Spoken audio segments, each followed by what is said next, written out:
नमस्कार,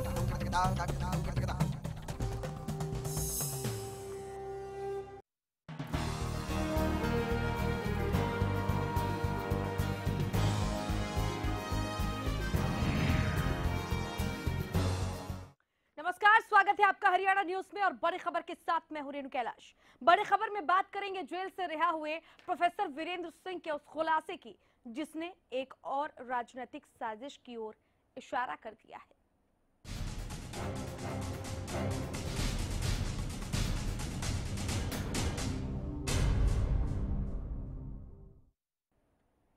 किसका नाम, कौन बदनाम? क्या वाकई प्रोफेसर वीरेंद्र सिंह के नाम के पीछे किसी और को बदनाम करने की साजिश थी? क्या वीरेंद्र सिंह को बहाना बनाकर किसी और को निशाना बनाने की कोशिश की गई? क्या सलाखों के पीछे साजिश के तहत वीरेंद्र सिंह को भेजा गया? क्या है वीरेंद्र सिंह के बयानों के मायने, इसी पर करेंगे चर्चा। रिहा प्रोफेसर का बड़ा खुलासा, सियासत की साजिश में मिली सलाखें। प्रोफेसर थे बहाना, कोई और था निशाना। किसकी साजिश का शिकार बने प्रोफेसर वीरेंद्र सिंह?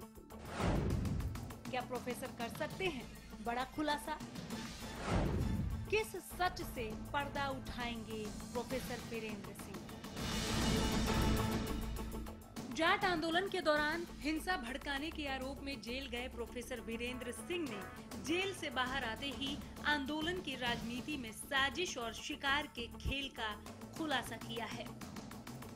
बहाने और निशाने की बात कहने वाले प्रोफेसर की जुबान से निकले जरा इन शब्दों को सुनिए। मेरे जरिए किसी पर निशाना साधने की कोशिश की जा रही थी। मैं तो बहाना था, कोई और असली निशाना था।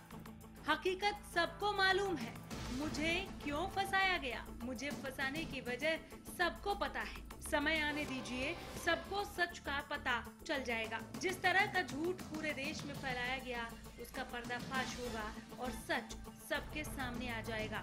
सांच को आंच नहीं होती। फिलहाल यही उचित है। सही वक्त आने पर हरियाणा और पूरे देश के लोगों को बताऊंगा कि किस तरह सियासी कारणों से इस झमेले में फंसाया गया। है ये सच्चाई की जीत है। बाकी बहुत विस्तार से बात करनी है आपसे, वो मैं बाद में करूँगा। जी, अंदर रहे किस तरह से पुलिस की जिस तरह से दबाव की बात कर रही थी, तो क्या वो तो पुलिस रिमांड में जैसा व्यवहार किया जाता है वैसा ही किया, लेकिन सच्चाई सामने आएगी। ये सच्चाई की जीत है। जो एक साजिश करके झूठे मुकदमे में फंसाने की कोशिश की, ये सच्चाई की जीत है। सारी सच्चाई जनता के सामने आ जाएगी। जी। खुद को बेकसूर बताने वाले प्रोफेसर वीरेंद्र सिंह जिस सच की बात कर रहे हैं, उस सच की उंगली कहीं न कहीं उनकी तरफ इशारा करती है जो आंदोलन के लिए कांग्रेस को जिम्मेदार ठहराते आए हैं। खुद को साजिश का शिकार बताने वाले वीरेंद्र पूर्व सीएम की रहनुमाई करते भी दिख रहे हैं। सवाल ये है कि क्या सियासी कारणों से प्रोफेसर को फंसाया गया? प्रोफेसर वीरेंद्र सिंह किस सच की बात कर रहे हैं? क्या वीरेंद्र सिंह कोई बड़ा खुलासा कर सकते हैं? प्रोफेसर को बहाना बनाकर किसे निशाना बनाया गया? प्रोफेसर किस सच का पर्दाफाश करने की बात कर रहे हैं? क्या वाकई जाट आंदोलन में प्रोफेसर को फंसाया गया? किसकी साजिश का शिकार हुए प्रोफेसर वीरेंद्र सिंह? या अब राजनीति की साजिश कर रहे हैं प्रोफेसर? बड़ी खबर में आज इन्हीं सवालों के जवाब ढूंढने की कोशिश करेंगे और जानेंगे कि नाम की आड़ में कौन बदनाम हुआ और क्या इस नाम का खुलासा करेंगे Virendra Singh. Bureau report, Haryana news. चलिए, इस पर चर्चा करने के लिए कुछ खास मेहमान हमारे साथ जुड़ गए हैं। स्टूडियो में वरिष्ठ पत्रकार महेंद्र सिंह जी हमारे साथ जुड़ गए हैं और फोन लाइन पर बीजेपी प्रवक्ता सुनीता दुग्गल हैं।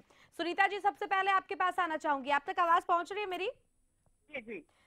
प्रोफेसर वीरेंद्र सिंह ने कहा है कि बहुत जल्दी वो कोई सच सामने लेकर आने वाले हैं जिसमें वो ये बताएंगे कि उनको क्यों और किस तरीके से इस साजिश में फंसाया गया और असली निशाने पर कौन था। एक बड़ा खुलासा कर सकते हैं वीरेंद्र सिंह, आपकी प्रतिक्रिया? देखिए, ये तो मैं कहूंगी कि बहुत ही अच्छी बात है अगर प्रोफेसर वीरेंद्र सिंह जो है इस तरह का कोई खुलासा करने वाले हैं, तो उन्होंने अभी तक क्यों नहीं किया, क्यों उन्होंने जनता को जो है वो एक मुगालते में रखा और जनता को जो है उन्होंने धोखे में रखा, क्यों नहीं उन्होंने अभी तक इस बात को उजागर किया। अगर उनकी नॉलेज में कुछ भी ऐसा है तो मैं ये कहूंगी कि हमारी भारतीय जनता पार्टी की सरकार, हमारे माननीय मुख्यमंत्री जी वो पहले शख्स होंगे जो उन सब के पीछे जो है पूरी अच्छी तरह से इंक्वायरी करके जो भी इसके अंदर दोषी होंगे उनके खिलाफ कार्रवाई करेंगे। आपको नहीं लगता कि इशारा किसकी तरफ है, आप भाप पा रही हैं उसको? नहीं, मुझे तो लगता है कि वो जो उनके आका हैं तो उनकी तरफ ही उनका इशारा होगा। नहीं, उनकी तो रहनुमाई करते हुए नजर आ रहे हैं। उनका ये कहना है कि उनको इस झमेले में फंसाया गया है, तो जाहिर सी बात है कि जो उनके आका है वो तो नहीं फंसाएंगे।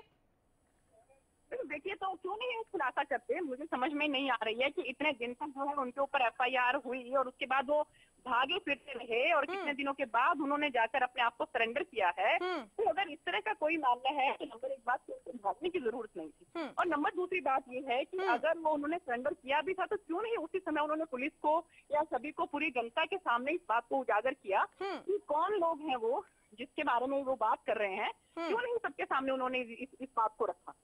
चलिए लौटेंगे आपके पास। कृष्णमूर्ति हुड्डा जी हमारे साथ जुड़ गए। कृष्णमूर्ति जी नमस्कार, आवाज पहुंच रही है? हाँ जी, आ रही है आवाज। कृष्णमूर्ति जी, प्रोफेसर वीरेंद्र सिंह कह रहे हैं कि सही वक्त आने पर वो एक ऐसा खुलासा करेंगे जिसमें दूध का दूध और पानी का पानी हो जाएगा कि किसके इशारे पर उनको फंसाया गया और निशाना असल में कौन था। आपकी प्रतिक्रिया? बीजेपी कह रही कि वो तो इंतजार कर रही है कि ये खुलासा हो, क्या कांग्रेस भी यही इंतजार कर रही है या कांग्रेस को पता है? देखिए, भारतीय जनता पार्टी की सरकार टोटल फेल हो चुकी है। प्रोफेसर वीरेंद्र को 82 लोगों को उनके सामने इंटरोगेट किया, 82 लोगों को पूछा गया कि प्रोफेसर ने किसको भड़काया, और इनकी शासन, इनका पुलिस, इनका सब कुछ होने के बावजूद भी वो थोड़ा सा भी नहीं निकाल पाए, और उनकी देशद्रोह के मुकदमे में जमानत होगी। सरकार की किरकिरी हुई है, सरकार ने झूठ बोला है प्रदेश के लोगों को कि प्रोफेसर वीरेंद्र के इशारे पे पूरा प्रदेश जल गया। हकीकत में तो भूपेंद्र सिंह हुड्डा को फंसाना चाहते थे ये। चलिए, असल बात लेकिन आपने कह भूपेंद्र दी। सिंह हुड्डा ने तो कुछ भी नहीं किया था जी, और उनको बदनाम कर दिया।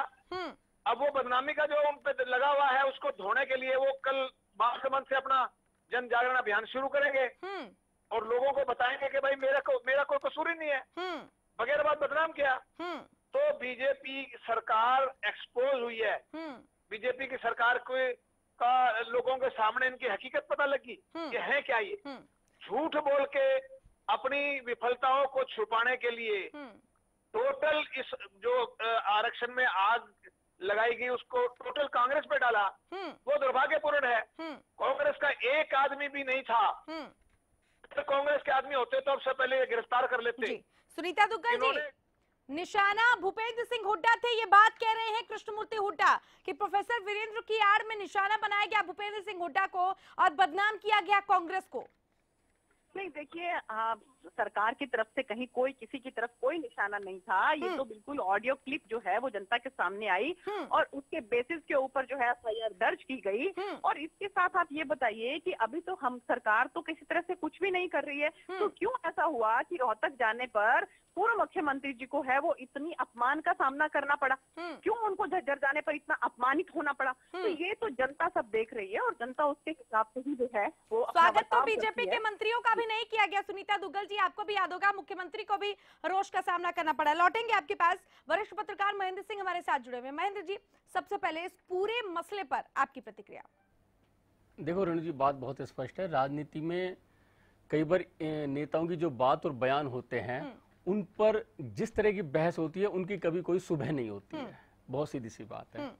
प्रोफेसर वीरेंद्र सिंह ने जिस तरह आज ये कहा है कि मुझे एक साजिश के तहत ये किया गया, वो प्रोफेसर हैं, एक शिक्षाविद है।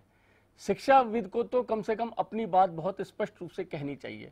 अभी भी वो जो बयान दे रहे हैं उसमें पूरी तरह राजनीतिक एक सोच है वो परिलक्षित हो रही है। बहुत सीधी सी बात है।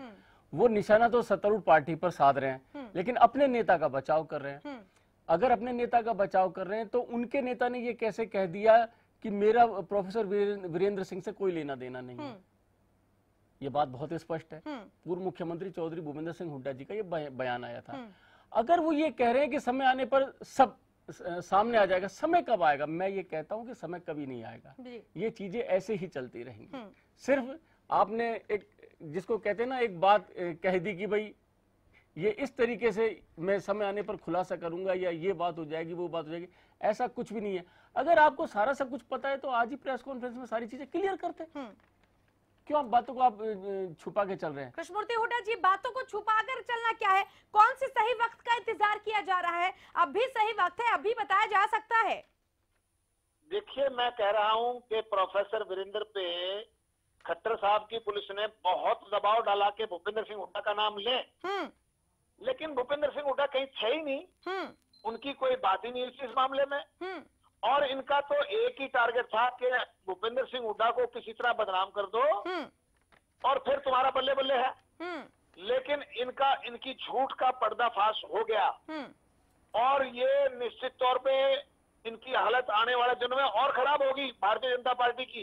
सुनीता दुग्गल जी, जिस प्रकार से इनके प्रवक्ता कह रहे हैं कि भूपेंद्र सिंह हुड्डा को काले झंडे दिखाए, जूते फेंके, अरे चीफ मिनिस्टर को भी काले झंडे दिखाए थे और चीफ मिनिस्टर की तो हिम्मत नहीं पड़ी, जिन लोगों के घर जले मकान गिरे हुए थे वहां तक जा सके। आज प्रदेश का मुख्यमंत्री उन लोगों की आंसू पूछने नहीं जा सका जिन्हों के घर बर्बाद कर दिए, जिनके व्यापार बर्बाद कर दिए, तो किस बात के चीफ मिनिस्टर है वो? सुनीता जी, जवाब देना चाहेंगे आप? जी बिल्कुल, देखिए जो वादा हमारी भारतीय जनता पार्टी की सरकार ने किया था, हमारी माननीय मुख्यमंत्री जी ने वो अपना वादा पूरा किया है।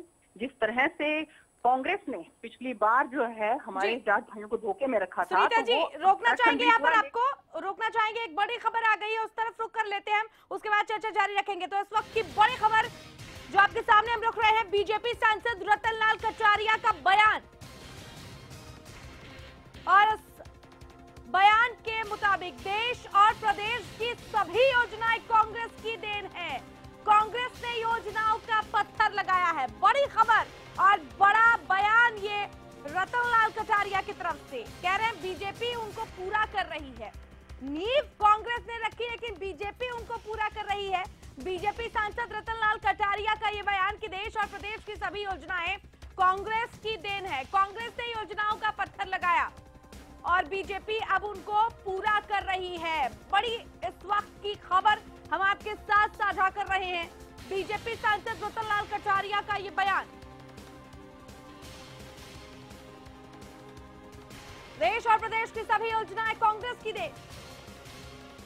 कांग्रेस ने योजनाओं का पत्थर लगाया और बीजेपी उनको पूरा कर रही है। ये तो वही वाली बात हो गई कि जैसे वो अपनी ही पार्टी का बखान कर रहे हो कि फला नेता ने किसी योजना की नींव रखी हो और हमारे फला नेता ने उसको आगे बढ़ाया है। तो ये बड़ा बयान बीजेपी सांसद रतन लाल कटारिया का है, जहां वो कांग्रेस का गुणगान भी करते हुए नजर आ रहे हैं। कह रहे हैं देश और प्रदेश की तमाम योजनाएं कांग्रेस की देन है। कांग्रेस ने योजनाओं का पत्थर लगाया और बीजेपी उनको पूरा कर रही है। इस बयान के क्या मायने? हम लगातार इस बयान पर बने हुए हैं, इस खबर पर बने हुए हैं। बड़ी खबर हम लगातार आपको दिखा रहे हैं। बीजेपी सांसद रतन लाल कटारिया का ये बयान,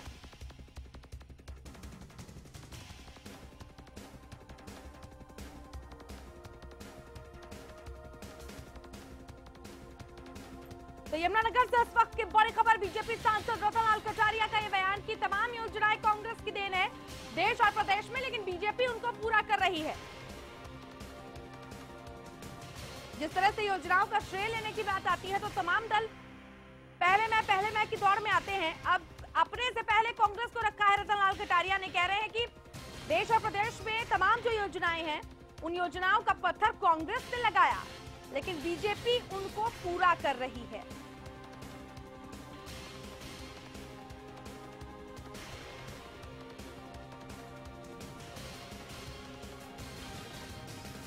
ये उसी बीजेपी पार्टी के हैं जिन्होंने कांग्रेस मुक्त भारत का नारा दिया और अब उन्हीं का गुणगान किया जा रहा है। बड़ी खबर इस वक्त हम आपको दिखा रहे हैं। बीजेपी सांसद रतन लाल कटारिया का ये बयान, जिसमें कटारिया साहब ये कह रहे हैं कि तमाम योजनाएं जो देश और प्रदेश में है उसका पत्थर कांग्रेस ने लगाया और बीजेपी उनको पूरा कर रही है। बड़ी खबर इस वक्त। सुनीता जी, आप जुड़ी हुई हैं फोन लाइन पर? जी बिल्कुल। सुनीता जी, कांग्रेस का गुणगान यहाँ पर लगता है करते हुए दिखाई दे रहा है रतन लाल कटारिया कह रहे हैं देश और प्रदेश में तमाम विकास के पत्थर कांग्रेस ने लगाए और बीजेपी उनको पूरा कर रही है। कैसे देख रहे हैं आप बयान को?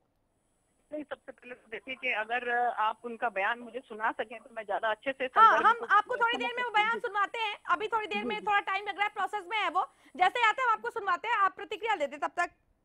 देखिए, मुझे लगता है कि उनके कहने का तात्पर्य ये है कि जो कांग्रेस की सरकार थी वो पत्थरों की सरकार थी। उन्होंने मुझसे जो है बहुत सी योजनाएं जो उनसे हैं उनका पत्थर लगाकर उसके बाद वो भूल गई कि उन पर कार्य भी पूरा करना है लोगों के लिए। चाहे आप केएमपी की बात करें, चाहे आप या इस तरह के कितने ही ऐसी योजनाएं हैं, आप चाहे रेलवे के उसमें बात करें, तो वो पत्थर लगाकर भूल जाते हैं। तो इसको बोलते हैं ना कि एक फीता काटने वाली सरकार थी। जबकि भारतीय जनता पार्टी की सरकार जो है उनका फोकस इस तरफ है कि जो काम है जनता के भलाई के लिए वो काम होना चाहिए। तो मुझे लगता है कि शायद उनके कहने का तात्पर्य ये है। बाकी जब तक उनका बयान हम सुन नहीं लेते तब तक जो है उसके ऊपर अच्छे से हम जो है प्रतिक्रिया नहीं दे पाएंगे। बिल्कुल, आप लाइन पर बने रहे, बातचीत आपसे जारी रखेंगे। महेंद्र सिंह जी, आप कैसे देख रहे हैं इस बयान को? क्या सुनीता दुग्गल ये कह रही हैं कि ये फीता काट सरकार थी और इसलिए अमली जामा बीजेपी पहना रही है? क्या यही वाकई अपने बयान में कहना चाहते हैं? नहीं, देखो, ये तो राजनीतिक बयानबाजी है। अपना तर्क हर कोई रखता है, अपनी बात हर कोई रखता है, लेकिन मैंने जैसा कि डिबेट के शुरू होने से पहले मैंने आपको बताया था कि अब समय आ गया है, दोनों राजनीतिक जो दल हैं प्रमुख रूप से, इनके नेता अब अपनी अपनी राजनीति के लिए आगे बढ़ना शुरू हो गए हैं। बिल्कुल, चलिए रतनलाल कटारिया का बयान सुनवा देते हैं आपको। आधार कार्ड किसका था? आधार कार्ड कौन लाई थी? कांग्रेस पार्टी लाई थी, हम उसको कर रहे हैं। मनरेगा कौन लाई थी? कांग्रेस पार्टी लाई थी, हम उसको कर रहे हैं। फूड फॉर वर्क कांग्रेस लाई थी, हम उसको कर रहे हैं। तो जो यूपीए की जो गेम चेंजर स्कीम्स थी, जिनके कारण यूपीए 2 सत्ता में आया, तो वो सारी स्कीमें तो एनडीए की सरकार उनमें और ज्यादा पैसा देकर उनको लागू कर रही है। सुनीता जी, सुना आपने? जी जी जी, बिल्कुल। अब बताइए। जी, मुझे यही लग रहा है कि उनके कहने का मतलब यही है कि जो भी योजनाएं, इसका मतलब ये है कि आप ये देखिए कि कितने स्पष्ट रूप से हमारे इवन माननीय प्रधानमंत्री जी ने भी जो योजनाएं ऐसी हैं कि जो जनता की भलाई के लिए थी, उन चीजों को हम अप्रिशिएट करते हैं, उन चीजों को हम गलत नहीं कहते हैं। लेकिन दिक्कत की बात सिर्फ ये है कि योजना बना भर देना जो है बहुत बड़ी बात नहीं है, उसका तरीके से क्रियान्वयन कम से कम योजनाओं को बनाने का श्रेय दिया तो जा रहा है कांग्रेस को। सुनीता दुग्गल जी, देखिए, मैंने आपको कहा है कि इवन जैसे मनरेगा के बारे में भी आप बात करें, बिल्कुल पार्लियामेंट में खड़े होकर हमारे माननीय प्रधानमंत्री जी ने ये बात कही थी कि बिल्कुल हम इसको गलत नहीं कहते हैं कि आप ये इस योजना को लेकर आए, लेकिन उस योजना को ठीक तरीके से क्रियान्वयन जो है वो धरातल पर करना। बेहद शुक्रिया सुनीता दुग्गल जी आपका हमारे साथ जुड़ने के लिए। कृष्णमूर्ति हुड्डा जी, आपका भी बेहद शुक्रिया।